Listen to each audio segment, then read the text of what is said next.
Welcome and thank you for joining today's event, Past, Present, and Future Environmental Justice at the Department of Energy. Please note that all audio lines are muted at this time. If you would like to ask a question at this time, you can enter your question via the chat by selecting all panelists from the drop-down menu in the chat panel. If you do require technical assistance, please send a chat to all panelists. With that, I would like to begin today's event by introducing Shalanda Baker. Shalanda, please go ahead. Thank you so much, Roy.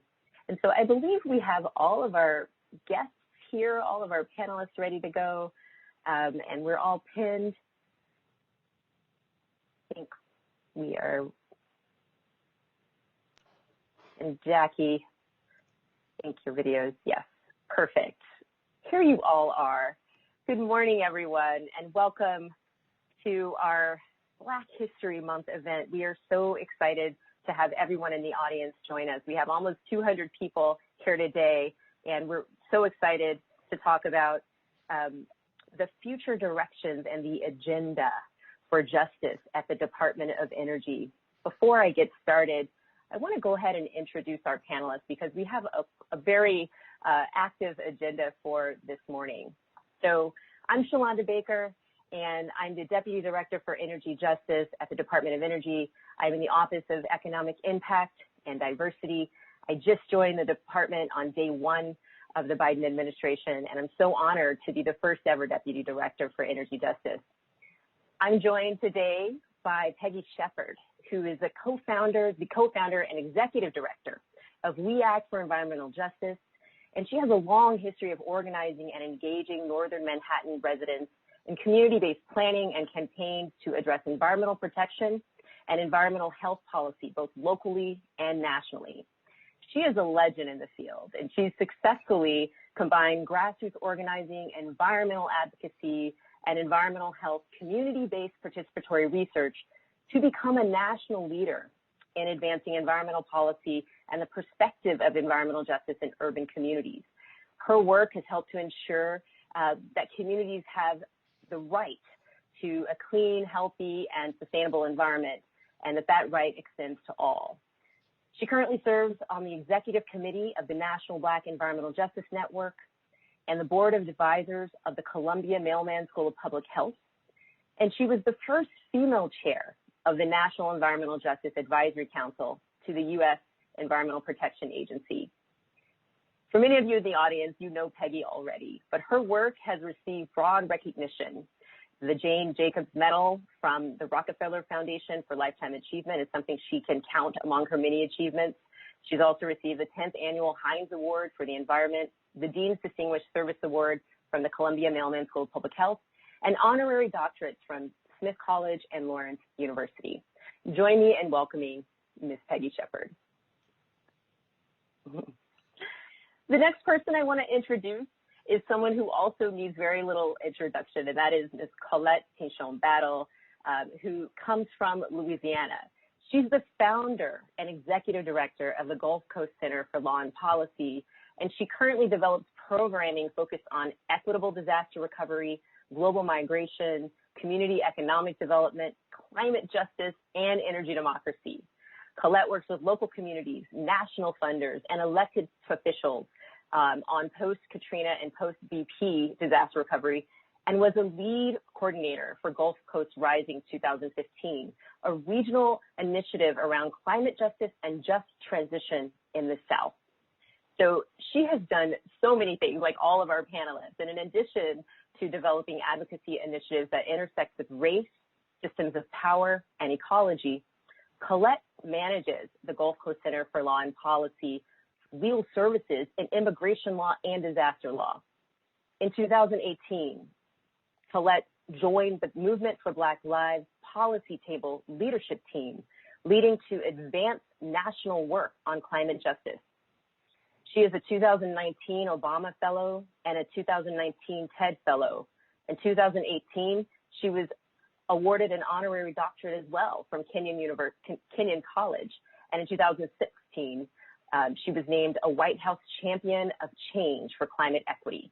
Finally, in 2015, she was selected as an Echoing Green Climate Fellow and has received awards from the state of Louisiana, the American Bar Association, for her work in disaster recovery. Please welcome me, join me in welcoming Ms. Pichon Battle. Good morning. Good morning, Colette. Great to have you here. I want to next introduce Ms. Jacqui Patterson, Jacqueline Patterson, who also needs very little introduction for those of you joining us in the audience. She's the director of the NAACP Environmental and Climate Justice Program. Since 2007, Jacqui has served as a coordinator and co-founder of Women of Color United.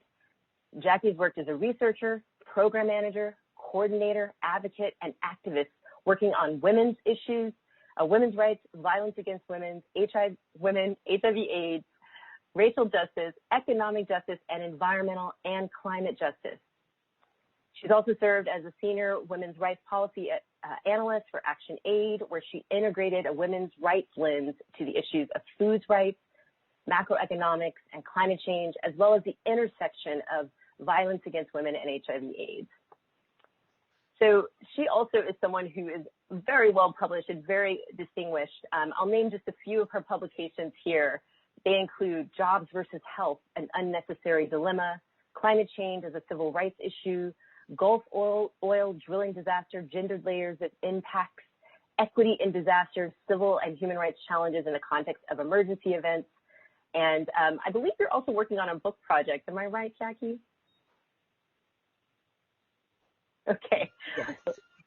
Okay, great. So Ms. Patterson holds a master's degree in social work from the University of Maryland and a master's degree in public health from Johns Hopkins University. She currently serves on the International Committee of the U.S. Social Forum, the Steering Committee for Interfaith Moral Action on Climate, the Advisory Board for the Center for Earth Ethics, as well as on the boards of directors for the Institute of the Black World, Center for Story-Based Strategy, and the U.S. Climate Action Network.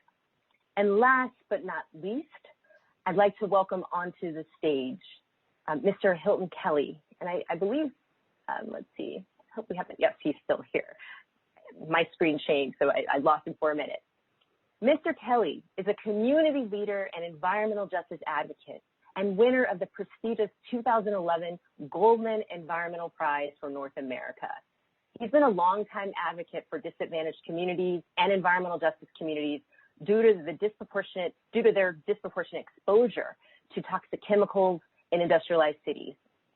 He is the winner of too many environmental awards to name here, but suffice it to say, he's been featured in programs organized by Earth Justice and Sierra Club, and he's appeared in Oprah magazine. Mr. Kelley is also a U.S. Navy veteran and former Hollywood actor. I'm not sure how he fit it all in one life. He founded and directs Community Empower and Development Association, CEDA, an organization created to challenge the environmental violations of the toxic facilities that loom over the community he calls home. And Hilton, I'm not sure if you know this, but my family is also from your home, which is Port Arthur, Texas, and I look forward to talking to you about that. So welcome everyone to the stage. Okay, so this is going to be, I hope, a lively conversation and one where we really need to do some level setting and sort of dig into some of the definitional issues as well as how we can together move into this new transformative moment for environmental justice, climate justice, and energy justice.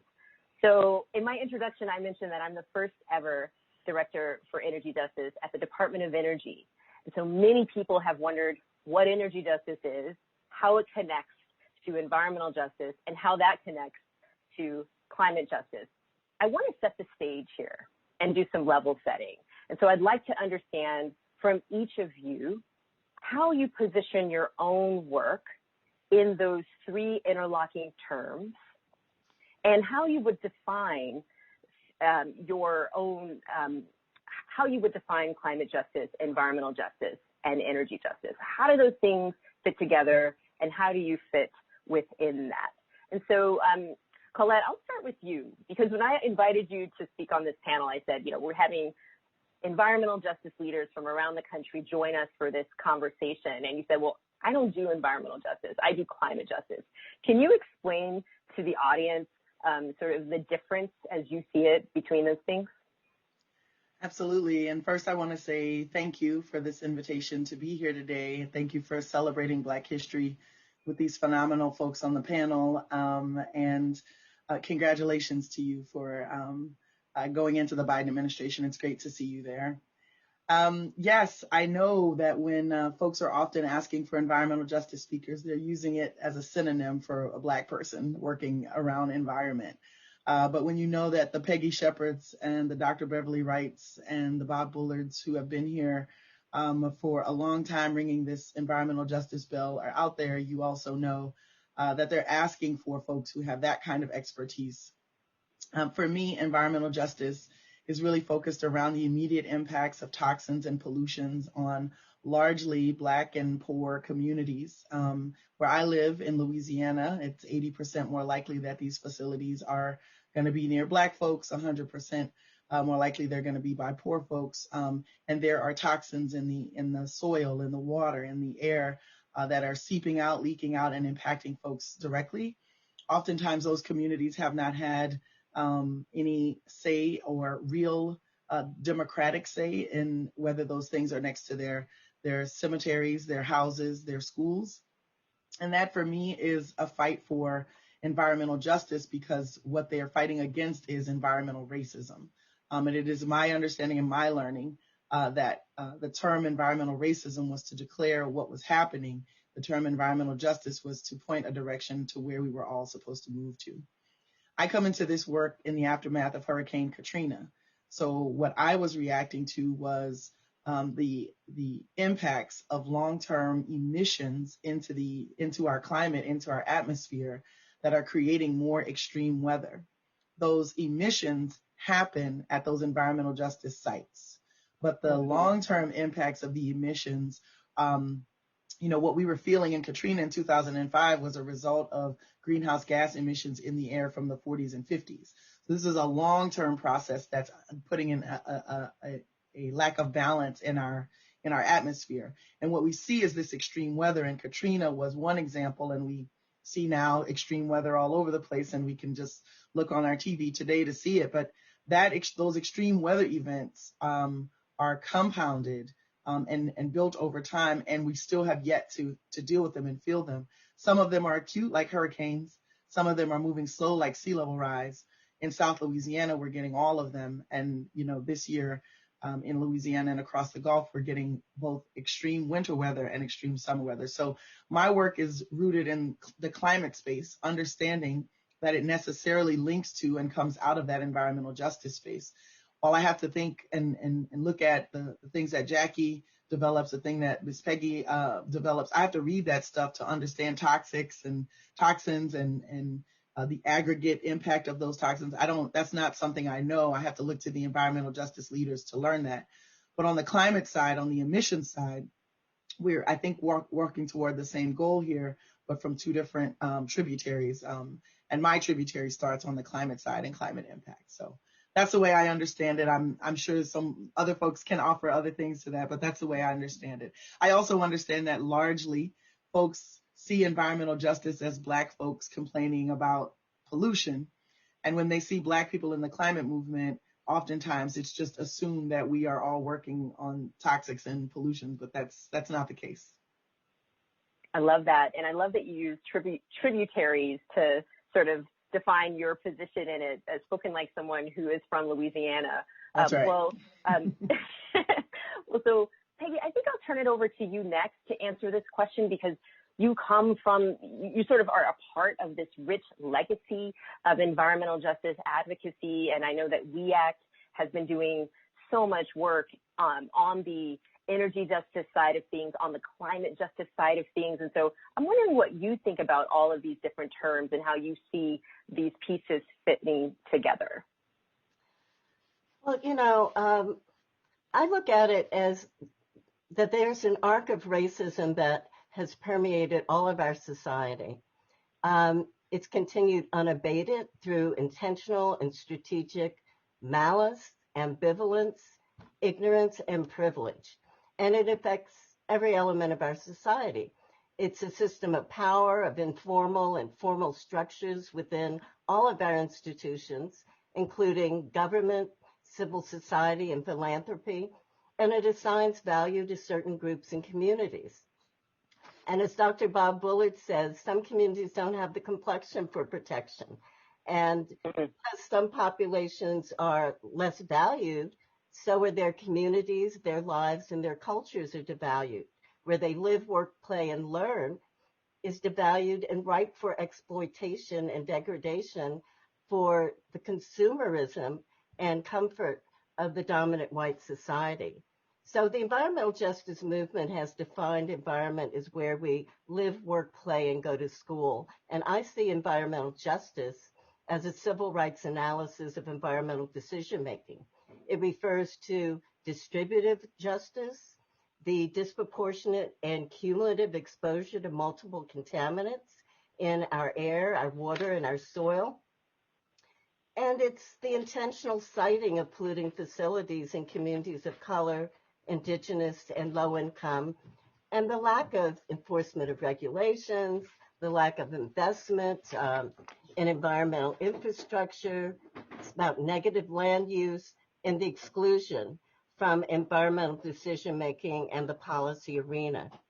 And so I believe that communities of color and indigenous are more vulnerable to climate change because they're often the first and worst hit by extreme weather events that really exacerbate the legacy of pollution, environmental degradation that's already existing in those communities.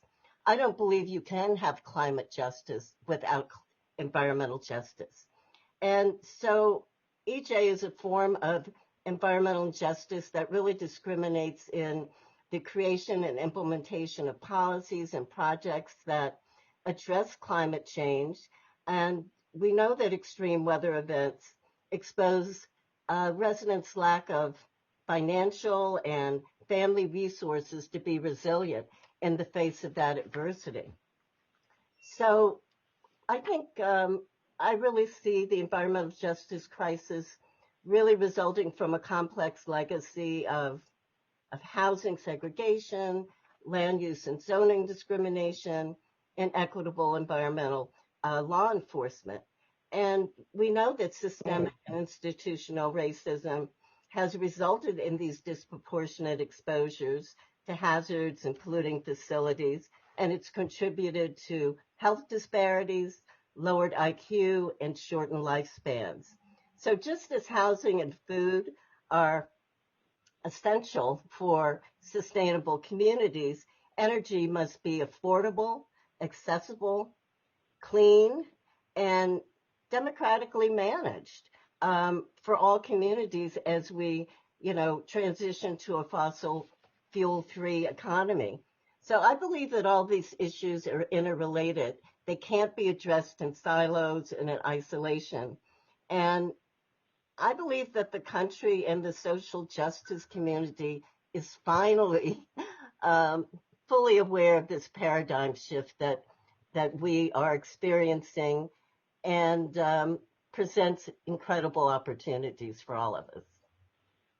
Oh, wow. So, Peggy, after painting that very bleak picture, you ended on that note of hope, right?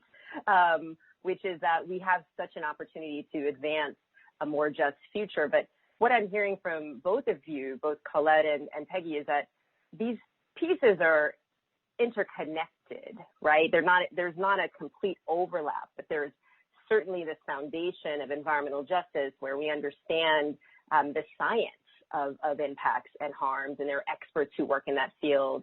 And then we know that because of historical siting patterns and other housing patterns, there's a climate justice issue that makes certain communities more vulnerable to the impacts of climate change.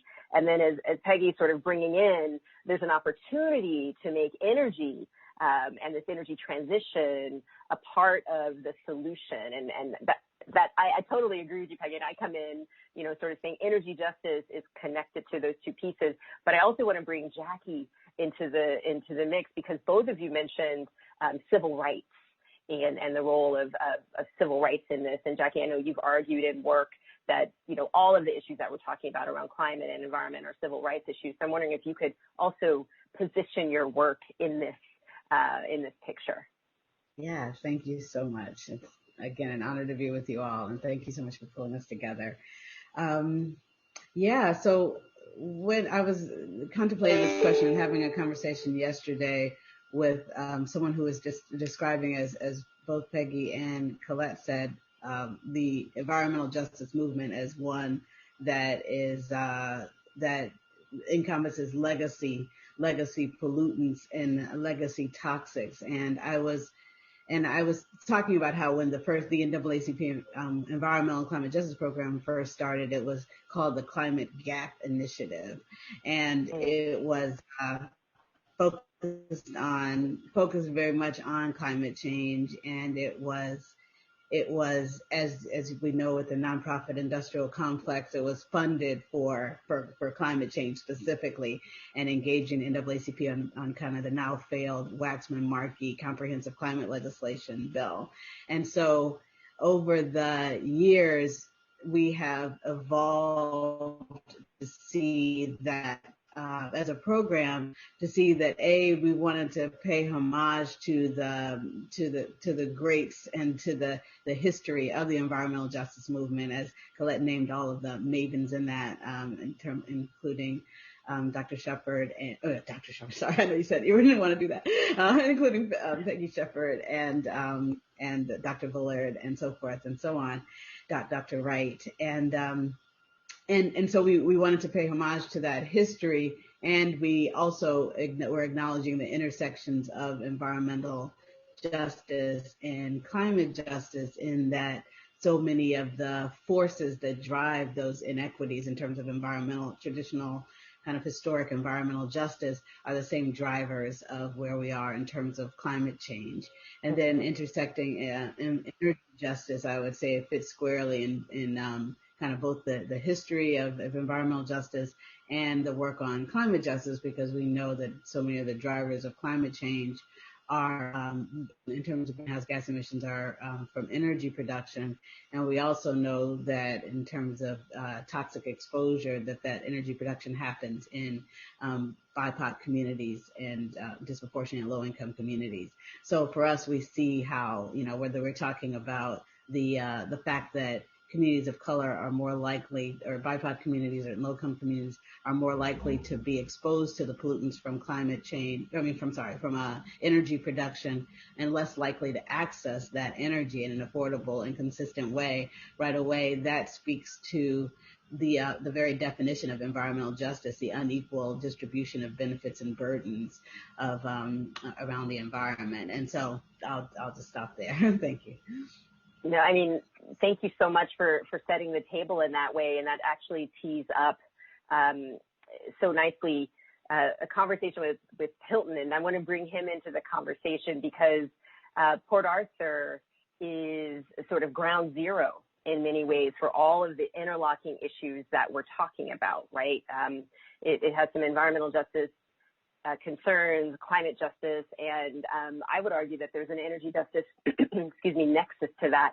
But Mr. Kelley, I'm wondering if you could talk a little bit about your community. And again, I have some connection there because my father's family is from there. And so I'd love for you to introduce Port Arthur to the people of the audience for those who don't know.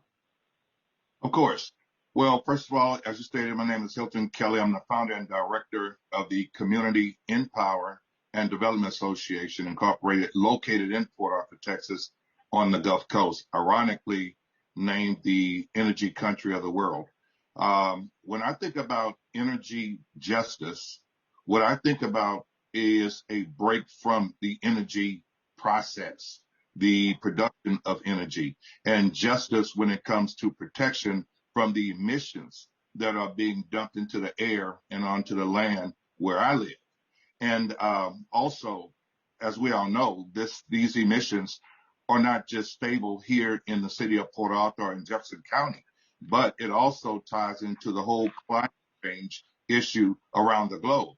Port Arthur, Texas is home to the largest oil refinery in the Northern Hemisphere, which is called Motiva.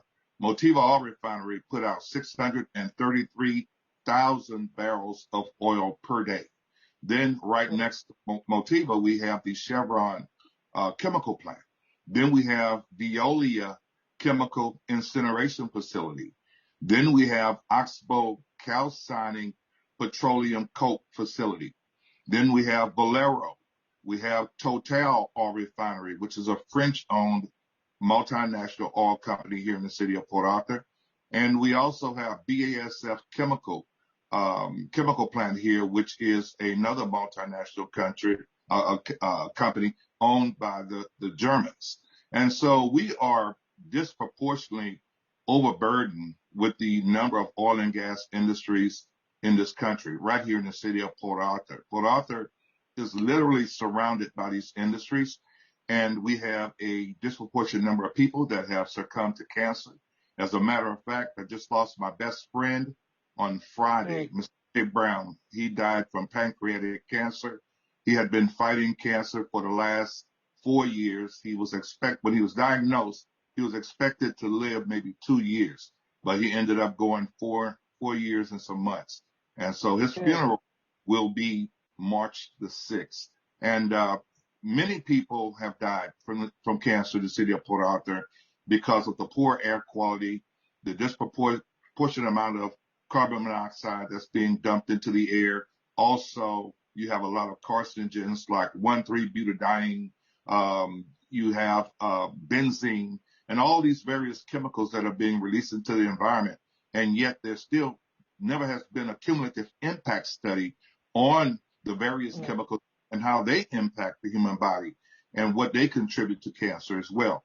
So, but also when I think about energy justice, I also think about the injustice that was done to a people, meaning African Americans, way back during the Emancipation Proclamation signing in January 1, 1863. African Americans were free, but we were free to do what? We were still marginalized. We were still discriminated against. We could not live in more affluent areas. We had to live literally, metaphorically on the other side of the track, and actually on the other side of the track. Here in Port Arthur, Texas, that railroad track still exists today. I was born and raised on the west side of Port Arthur, and that's where the large amount of your industries are. I was born right up against the marsh, near those plants, but back in the day, the Motiva Oil Refinery was Texaco, and the Valero Oil Refinery was Gulf Oil. I grew up looking at those lights at those plants and thinking how beautiful they were and how much they remind me of what I thought was New York from what I saw on television because of all the bright lights. But we smelled the emissions at night. And me and my brother would often joke about how bad the odor was and what it smelled like. My mother would say, "Oh, y'all quit playing. That's money you smell." But as an activist and coming back to Port Arthur, 21 years ago now, I learned that basically it's death that we smell. And because of the disproportionate number of industries here and the excessive amount of legal and illegal emissions that are released into this environment, it's a serious injustice that has been done to us to have been placed in these environments. And not only in Port Arthur have African Americans been placed there during the Jim Crow era, also along the Louisiana corridors. You look at Louisiana, where are the Black people there? Mainly in the marshy areas, in the undesirable areas which to live, because the land and mosquitoes were undesirable for those with funding to live elsewhere and without discrimination. And now here we are in 2021, and we're moving forward generation after generation. What you're seeing is another family, babies being born right up against these fence lines. Case in point, a housing project here called Prince Hall. Prince Hall is only about 2 blocks away from the largest oil refinery in the Northern Hemisphere. There are babies being born out there. There are young mothers living out there. There are elderly folks living there. And then we also have homeowners there who work very hard to get what they have. They're at retirement age. These were my teachers. These were some of the policemen in our community when I was growing up. And now they're still living in those communities. Their grandbabies are taking over the homes right next to those plants. So now they are going to be severely subjected to the energy production industries by smelling those emissions. So when will we stop and realize that we have to do something to at least get these industries to abide by the Clean Air Act laws and regulations that the Trump administration fought so diligently to overturn? He fought diligently to eliminate the voices of the citizens. He wanted to get rid of public comment periods within the process of permitting. He wanted to get rid of the startup shutdown malfunction rule, which I was a part of fighting to get put in place during the Barack Obama administration with Gina McCarthy and Lisa Jackson. It's time that we really put some teeth into the protection of our overburdened communities. And it's also time that we get equity, because we have the burden of breathing in all these toxins every year, but yet our communities are dilapidated whenever you find these industries. Our communities are disproportionately impacted by what they're processing, but yet we don't benefit from it. And that's across this. You could go as far as South Africa, and you'll find that the predominantly African Americans that live there, literally South Africans that live next to these plants, they do not benefit. They're living in shanty towns. Our communities should be some of the wealthiest in the world, but due to disinvestment and lack of investment from these industries, we are being shunned. We are being basically dumped on, and nobody cares. We are redlined. So it's time that we turn that around. So you have set the table in such a beautiful way. And I just want to say I'm so sorry for your loss. It definitely resonates with me. As I said, my family comes from that place. And I come from a family where people have died too young in their 30s, 40s, 50s to cancer, heart disease. I didn't get to know that part of my family because of, you know, the type of place that Port Arthur is. So my heart really goes out to you. So as I said, you set the table for us. I mean, today we're here to talk about an agenda for environmental, climate, and energy justice. And I want to turn this to both Peggy and Colette in this next question.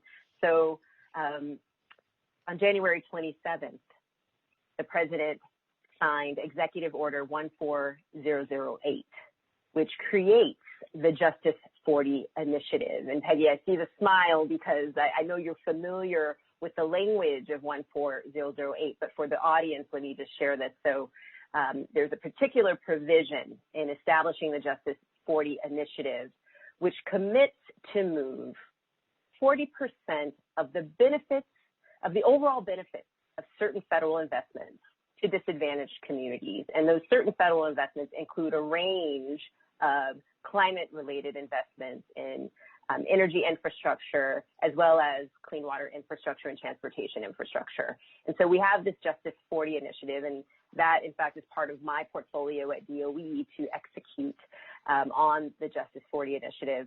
But I was wondering, Peggy, we know from the field that the Justice 40 initiative is very much mirrored on the Climate Leadership and Community Protection Act that was passed into law or adopted about 2 years ago.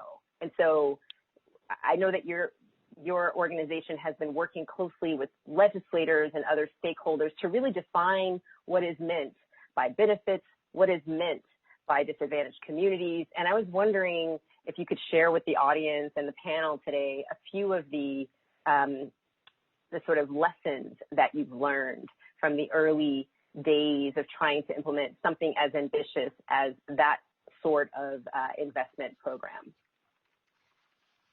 Yeah, well, we certainly, I was talking to a group of Columbia students last night, and I talked to them about the 18-year campaign we had to get New York City's bus fleet transformed from diesel to hybrids and now moving to electrification. And they were like 18 years.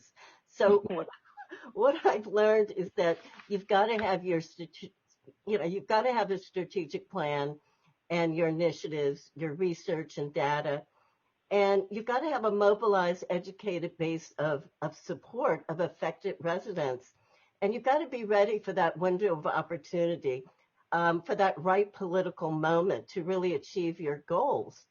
And at We Act, our theory of change is to build healthy communities by organizing affected residents to engage in decision-making, and to build movement by organizing frontline communities to really develop their capacity to engage in local, state, and federal policy. And you really have to, I think in New York, we helped lay the foundation for the Climate Leadership and Community Protection Act through a dynamic, a statewide coalition, through a state environmental justice advisory board that had been working for years, and beginning in the last few years to focus on just transition and transportation issues. And I think we were able to really mobilize a successful coalition. The Democrats took both houses of the legislature, and we were able to garner the governor's support. And I would also say that it's about political moment, but you've got to be ready for that political moment. You've already got to know what you've got to know what you're trying to implement, and you've got to have that coalition ready for that opportunity. You know, we were also able to pass 2 environmental justice bills 2 years ago that has created a New York City Environmental Justice Advisory Board. We have our first citywide town hall on environmental justice tonight. It's established an interagency working group and a mandate to complete a study of all environmental justice communities by the end of the year. And there's an interagency plan to really address those issues. But I would say that the 40%, we're working on that. I think it's 35% in New York. Right. We're now working on that. And also the Equitable and Just National Climate Platform, which I'm a part of, has been working to develop recommendations around that. And we really understand, like in New York, one thing we're doing right now is identifying, defining, and mapping environmental justice in frontline communities. So there are a number of working groups for the Climate Action Council that's part of this new law. And so we're also identifying best practices for stakeholder engagement to ensure that there's meaningful input around this 40%. We're working to identify the types of benefits that Justice 40 should deliver. And you can only do that by talking to communities. And so I hope that you will be able to get out of your apartment or your house and out of DC and go to Port Arthur and Louisiana and all of the communities where Jacqui's working as well, because it's really important to see what is going on, not just to read about it and to hear Hilton and all of us talk about it. Seeing is a whole nother level.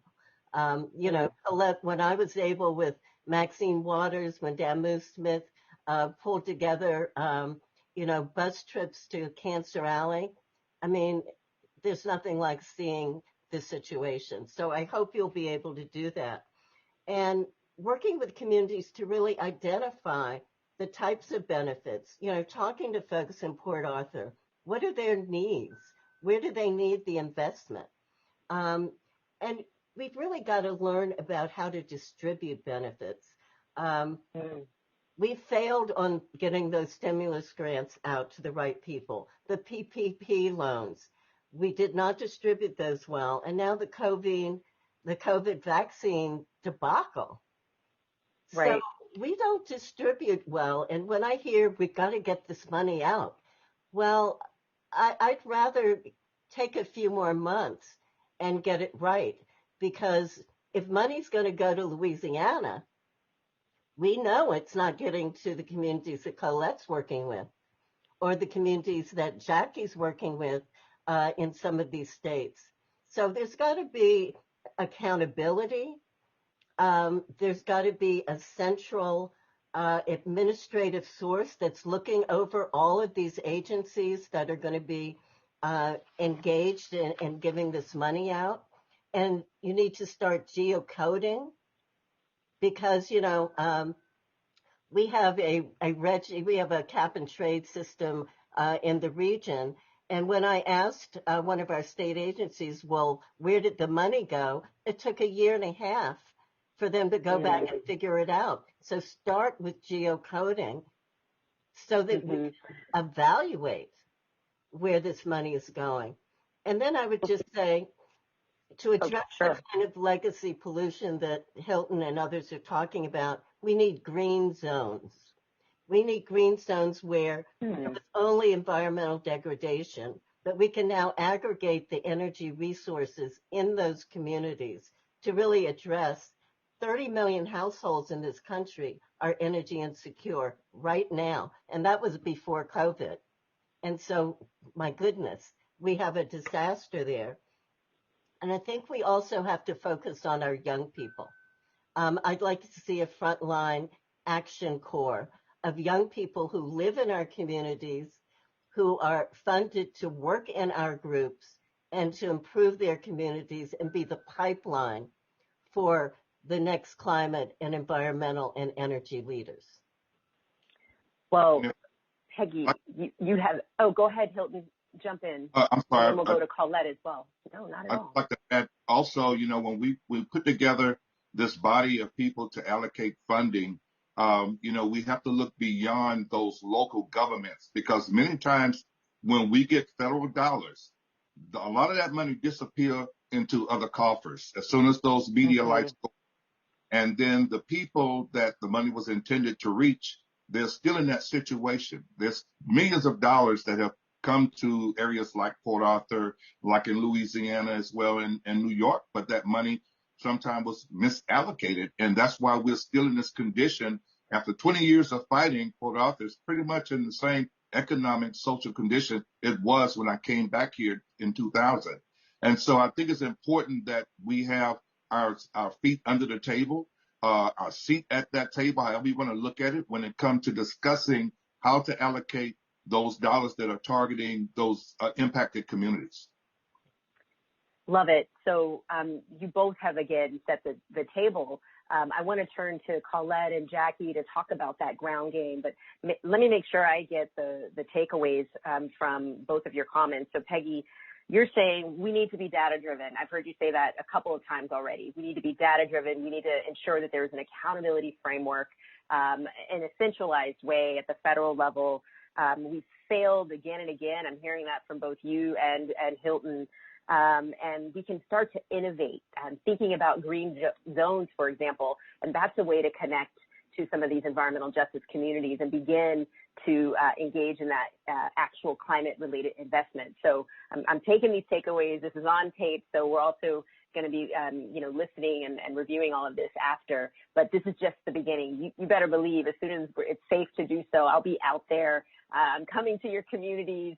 I definitely want to, meet with folks and see what's happening on the ground. And so, Colette, I know that, Representative Clyburn has talked about persistent underinvestments in communities. We know that there's the Cancer Alley in Louisiana, right, which is devastated by environmental injustices. And I'm wondering if you could pick up on what Peggy and Hilton were talking about in terms of what's working and what's not. Right? Why do we continue to see these persistent failures? And what are the structural barriers that we need to overcome? Because if we're pouring funds or resources into something that is structurally broken, we're going to have a broken outcome. And so I'm wondering if you could speak to some of those structural pieces. Sure. Well, I want to first agree with the clear demands that I'm hearing from Peggy and what's needed to properly assess and also just want to underscore what Mr. Hilton said about the local governments. I mean, I think what the federal government often forgets, especially about the South, is that what many folks have been experiencing for the last 4 years, the South has been experiencing for generations. And trying to work with leadership that hates you or doesn't care if you live or die is quite difficult. And if all of the mechanisms send the money to the people who don't care if you live or die, it's not help. And so I really think, Mr. Hilton's point is true, and it gets very true in at the local level. And if you go to rural places or sort of these places that are outside of these blue zones in the South, right? So Houston is a big blue zone, but you go out to Port Arthur, it's a different situation. New Orleans is a big blue zone. You go out to where I live in St. Tammany, it's a very different situation. And the local governments and the resources for Black and brown and poor communities and Native communities outside of these blue zones, political blue zones, is very different, difficult, and it reminds me of why we shouldn't be. It reminds me of why we should be careful about how we talk about the government, right? That's this sort of other side talking point about how the government has failed you, but it will lead to a distrust and mistrust of government, when in the South, historically, we've had to depend on the federal government to override the local governments that are maintaining systems of oppression. It's very complicated, and it gets even more complicated if all we're doing is sort of innovating solutions that then come down through the structures that we currently have. We actually have to change the structures. We have to do the work to make the structural shifts. And so I just want to, that's not easy, and it's not quick. You have to start from these principles, really. And I think one of the main principles that we have to start from is community control. And what does it look like to advance community, the residents, as Ms. Peggy saying, the residents' ability to control their own community? I mean, this isn't just about, the current statement around switching to clean energy, solar and wind, especially from that sort of capitalist point of view, is you can save money on your bills, right? Let's get all of these Black folks to understand they can save money on their electric bill if they switch to solar or wind. That's true, but that's not actually the best argument. The best argument, especially in the Gulf South, is you need to own your own energy, because what we are up against, you will need to be able to harness the wind and the sun to keep your dialysis machine going, to keep your refrigerator on, to keep your medicines cold. This should be a security issue. This should be a resiliency issue. This should be community control of energy. Can no longer be for profit making. It's got to be for the survival of humans. And we've seen it again and again, and we've seen it in hurricanes, and now we're seeing it through these winter storms. What would happen if? Now, I know, folks are talking about wind turbines freezing and the sun not coming out, but I mean, this means we need an investment in battery storage. This means we need an investment in, we've got to up our game. We haven't invested the dollars in the clean stuff that can actually save us in this new climate reality. Instead, we keep incentivizing dirty energy and, these processes that don't just harm the earth, but they harm the people in the earth, and they don't just harm them for a short time, they harm them for generations. I mean, to clean this stuff up takes years. And when we start talking about these new technologies that have to wait 1,000 years to for something to break down, I mean, it's not the way we should be going. So we've got to change the structures. The structures require an increased engagement in democracy. When Ms. Peggy's talking about organizing communities, and listen, this is the last thing I, learned about. You learn about disaster recovery, you learn about what people need. You're not thinking democracy, but democracy plays a big role in this. We've got to manage and maintain our democratic systems. But I think legislatively, we've got to start advancing these values that are being pushed by the front line. We've got to advance climate justice, and climate justice has got to begin by centering not just people of color, but our indigenous peoples and our indigenous nations. Conversations around land sovereignty and all. This is where nobody wants to go, but if we don't go here, we don't win. It has to start there. We've got to have a commitment to advancing a just transition, and a just transition has got to start with respect of land and people. I know we don't want to talk about respect. We want to talk about all the technologies, but we don't have a value system pushing this. And we've got to be clear about one thing, and I'm talking to you from an oil and gas state, and I recognize the impact of what I'm going to say. But oil and gas is fueling and accelerating the climate crisis. Natural gas is not a bridge fuel. We cannot invest in this. We have got to make not just a transition slowly and, on our own legislative time frame that could take 18 years. We've got to make a transformation now. And that means we've got to have the federal government stop investing in natural gas. In fact, start investing more in these clean energy technologies, and let's scale that up. If there's one big area where I think that your circles are overlapping, it really is the grid. If we need to see an investment in updating the grid, we need to winterize southern grids, summerize northern grids. We need to really look at the way folks are talking about decarbonizing the grid. There's an amazing company called Kioveo out of Pennsylvania, run by Black leadership, talking about, you could decarbonize everything. If you don't decarbonize the grid, we're not going to get anywhere.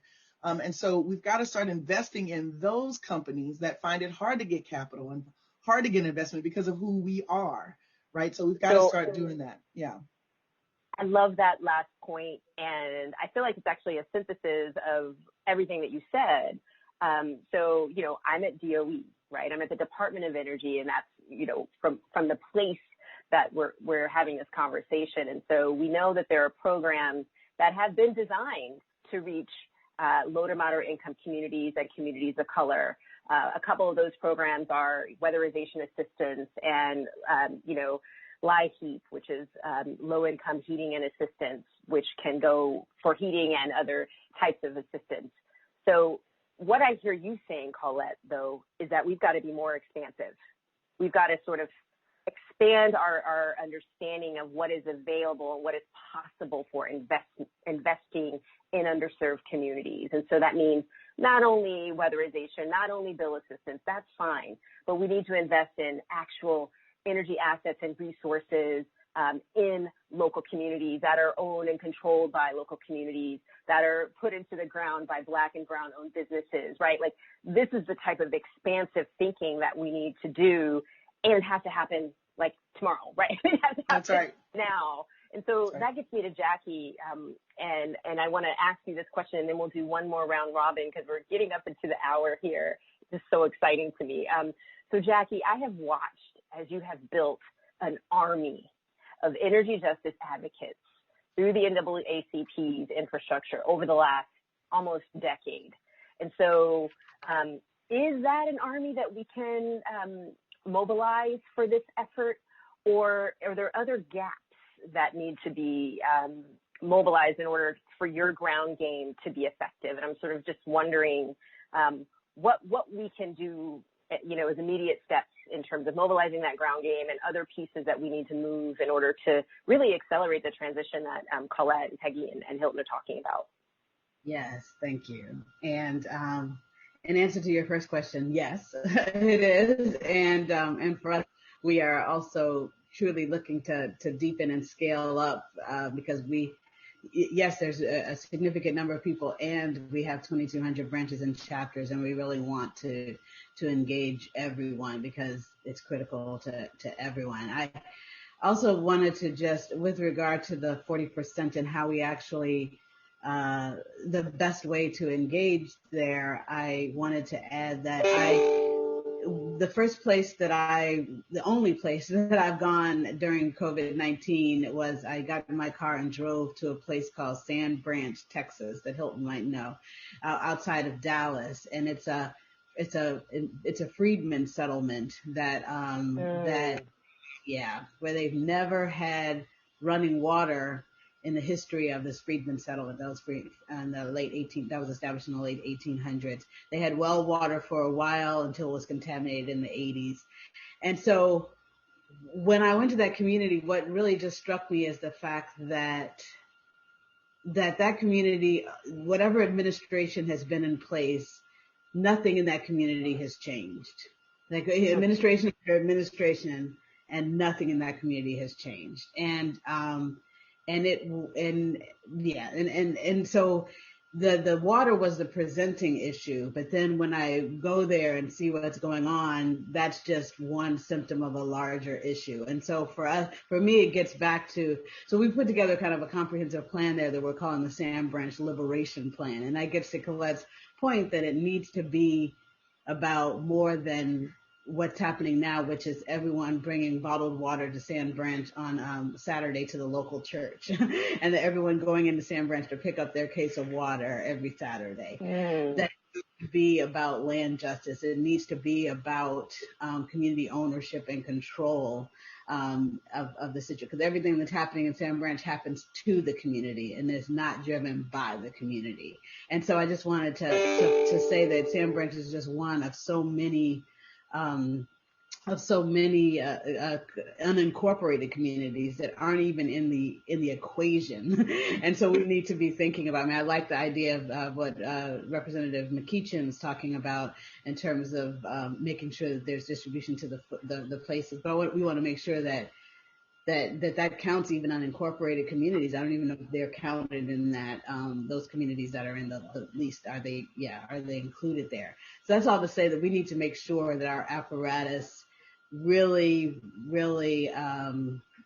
reaches the communities that aren't what they would call low-hanging fruit, in terms of ones that are kind of shovel ready to do these projects, that we really emphasize A, community ownership and control, and B, that we find the communities that are on the extreme margins, which is, go ahead. Well, so we have 5 minutes and lots of excitement in the chat, and I apologize, unfortunately, we're not going to get to the questions in the chat, but I do want to make sure that we go around this virtual room.